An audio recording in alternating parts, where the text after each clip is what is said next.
fii ko fi doon mu ne la wuy sama ndey doo dégg mukk wuy sama pap ku fi am na la metti wuy sama ndey ngay wax. ku baax ñu ne ndey liggéey ndeyam la. Exactement.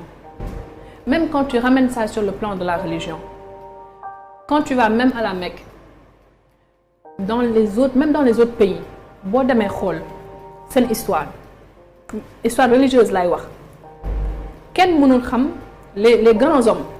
On les connaît tous, on les célèbre tous, mais c'est rare que tu ailles dans un pays croyant ñuy célébrer jigéen.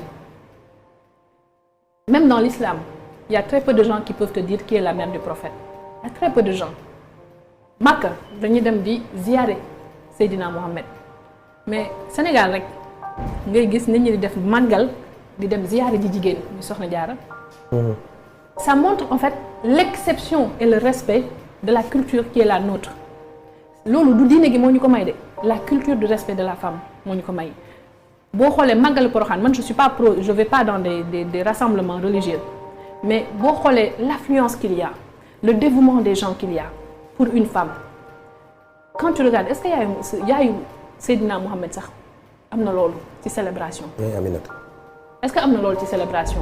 Tu te dis mais en fait cet événement-là, ce màggal de Porokhane là, ça démontre à quel point notre culture, je parle pas de la religion, met en avant et respecte une femme.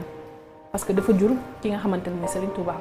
Donc je pense qu'on devrait être une des premières sociétés au monde à respecter la femme. Man sama conviction là. On respecte pas la femme, tu penses, au Sénégal? Non, parce que lu baax lu ne bu xale bi baaxee ñu ne ndeyam bu bonee ñu ne ndeyam.